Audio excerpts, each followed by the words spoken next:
Hey there, this is Teacher Elizabeth with another art tutorial for you. Today we're going to be drawing a tiger. I got a request from one of you guys for a tiger drawing, so here we go. This is an example of what you're going to draw. Please don't be scared by the complexity of this drawing because I'm going to take you through step by step just how to make your drawing look similar to mine. And also remember, we're not worried about perfection in art, so just give it your best shot. For today's project, all you will need is a pencil and paper.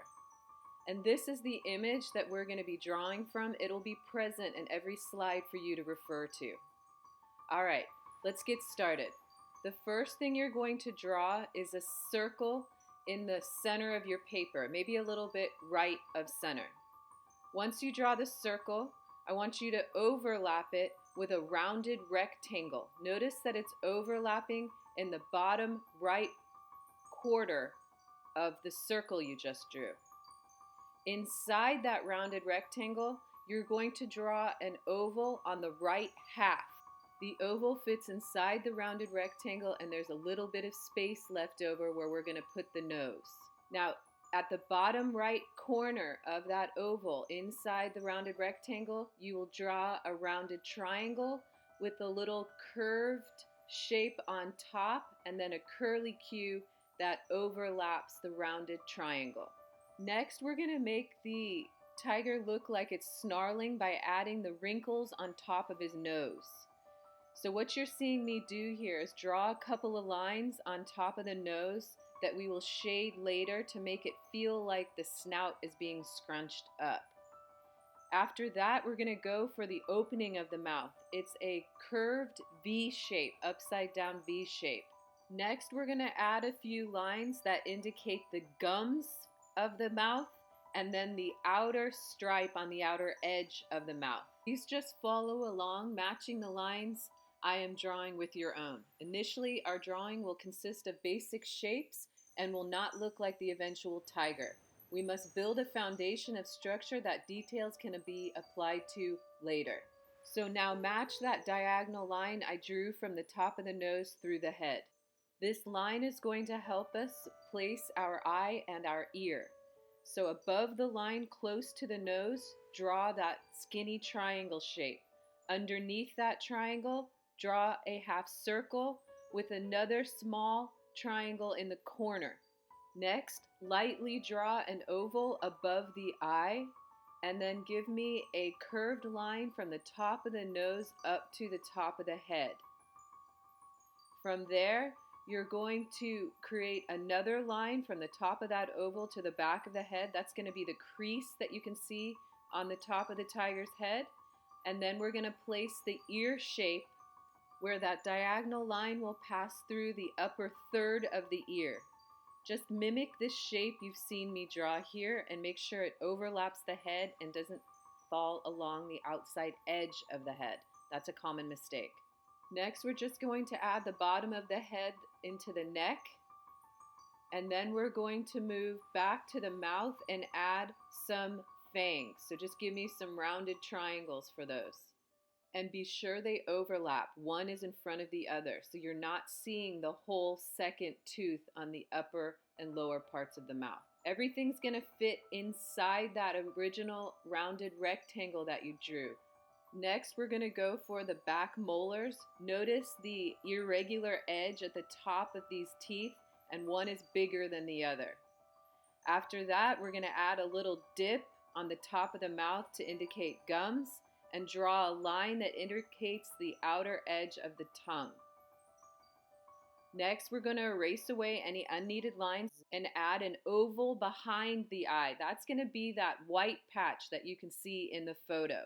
Next, you will draw a line from the top right of the ear to meet with the beginning of the nose. This is for the side of the head. And then you'll draw a diagonal line from the top of the ear off the page. This is the top of the neck. Next, we will draw the tuft of hair coming off the face and neck using these zigzag lines, very loose. We're going to use shading later to make those more apparent. And then we're going to move back to the mouth and draw in that dark shape that's surrounding the upper part of the mouth. Then we're going to move to the nose. We're going to shade in that triangle shape that we initially drew that represents the underneath of the nose. I'm redefining my lines a little bit around the nose.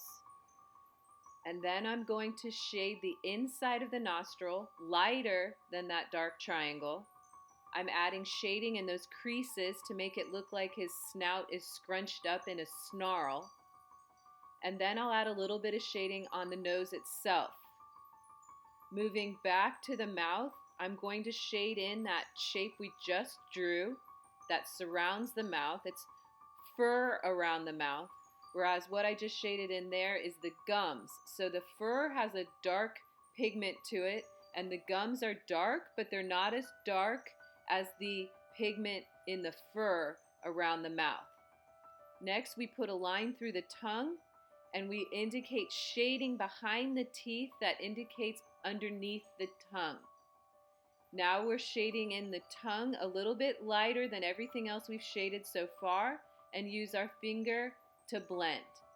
I also added a little bit of shading to the teeth because the teeth are not going to be perfectly white. Next, we're going to move back up to the eye and begin shading the shapes and shadows around the eye. So look carefully. There's triangle shape in the corner. There's a triangle shape above the eye, which need to get shaded in and refined. You'll be refining your drawing the whole time. I'm starting to add some of the patterns on the tiger. Then I add a little bit of shading underneath the eye, and then I'm adding a pupil. Just drop it kind of straight down from the upper lid, and then shade in the eye. A tiger is not going to have a white of an eye like a human will. Their eyes are different. Now what you're seeing me do is we're creating more shading because the tiger is brown with black spots and white highlights. So anywhere where it's that brown color, I'm going to be shading it in a medium color. And now what you're seeing me do is adding those little polka dots that all those whiskers come out of. So just draw them in line with each other, and then draw the whiskers sprouting out from each one of those polka dots. Now coming back up to the upper part of the head, I'm starting to draw the patterns that are found on the tiger, the spots and the stripes. I'm literally drawing what I see in the photo. Please use the photo as a reference always, whenever you're drawing anything realistic. And what you're going to see me do is draw the basic shape of the stripe or spot, and then I shade it in a motion that indicates the direction of the fur.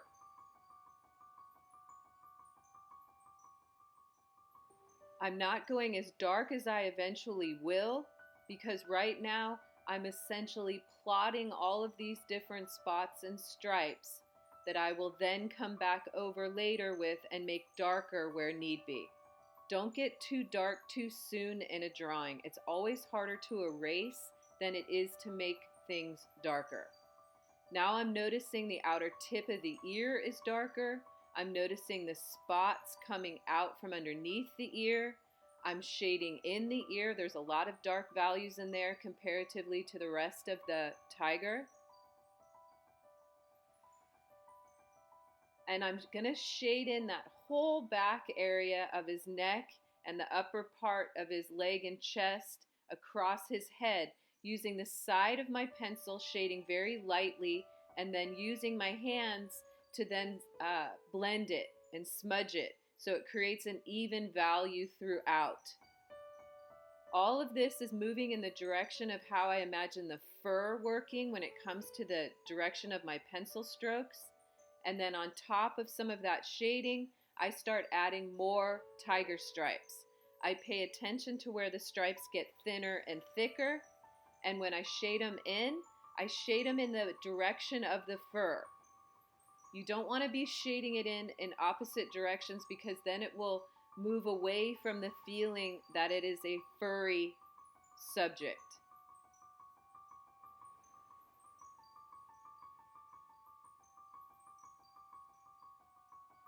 Always be referring back to the photo to figure out what the shapes should be, where they should be placed, and how light or dark you want to be shading things in.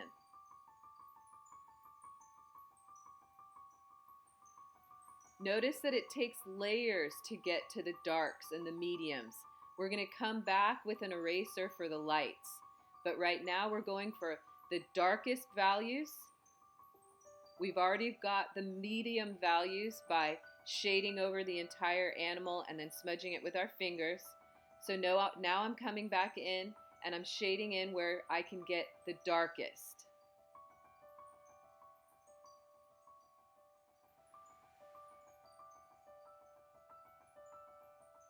Remember, your darks are always built with layers. Don't go to the dark too fast, because sometimes you'll get so dark that it'll interfere with the rest of your drawing.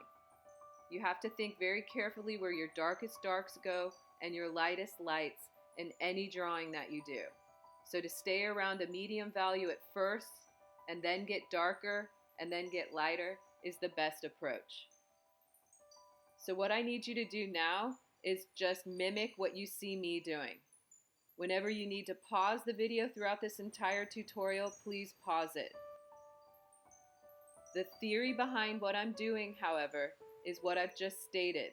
You keep everything around a medium value, and then you come back in and you deepen your darks, you refine the drawing, and the last thing that we'll be doing in this picture is pulling out the lights with our eraser. The lights are like dessert. Think of them as something that you have last.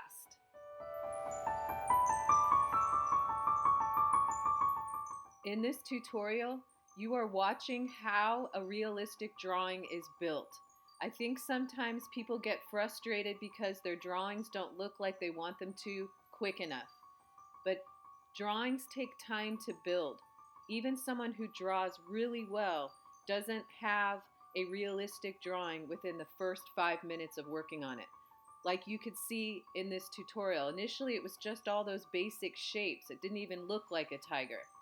But over time, when you have the patience and you go through the steps, you realize that you have to think of drawing as structure first and then details on top. So now I'm finally getting to some of the erasing for the highlights. I'm going to be erasing in the direction of the fur, just like I was doing with the shading. I'm going to come back in and do any kind of refinement I feel is necessary in the drawing itself. And I'm not going to have too many areas with the white of the paper showing through. Your highlights will have more impact if you don't have too many of them. Only add those light lights where you see from your reference those light lights exist. So for us, it's on that neck and above the eye. Those are our lightest areas. Just because light hits an area, however, does not make it white. If you look at the light hitting on the back of his neck, it's a lighter brown, but it's not white. That's also a common mistake folks make. So even though I erase a little, doesn't mean that I can't come back in and add some more marks, especially with those tufts of fur coming off the side of his neck and head. So I erased away in the direction of the fur, and then I came back in and added extra strokes. Now I'm doing some detailing around the ear, coming back into the light tufted area on the side of his head and neck, darkening a little bit more in areas where I feel like it could get darker. I'm using my finger to soften certain areas. The focal point of this picture is definitely the tiger's head. So the rest of his body needs to kind of disappear and not attract too much attention. So by making the values a little closer together, so not a strong dark next to a strong light, I decrease the attention that is attracted. So that's what I'm talking about for the back end of this drawing. Keeping the values closer together and then having strong contrast with my values in the areas where I want to call attention to the drawing. Sometimes it's called a focal point. I like to call it an entry point or emphasis in a drawing. Now moving to the whiskers, I'm using the edge of my eraser to pull away different whiskers coming out of those polka dots we drew earlier, and then I'll come back with my pencil and draw them so they're a little more distinct. But the eraser created the white that I needed because the whiskers coming off the tiger are in fact white. Now I'm pulling off my final light off the side of his neck. And we're good. That's it. We finished the drawing. Congratulations, you stuck with it. I hope you've learned something that you can apply to the next drawing that you do. And thank you so much for taking the time to be creative today. Please email us a picture of what you've made, and be safe and be well.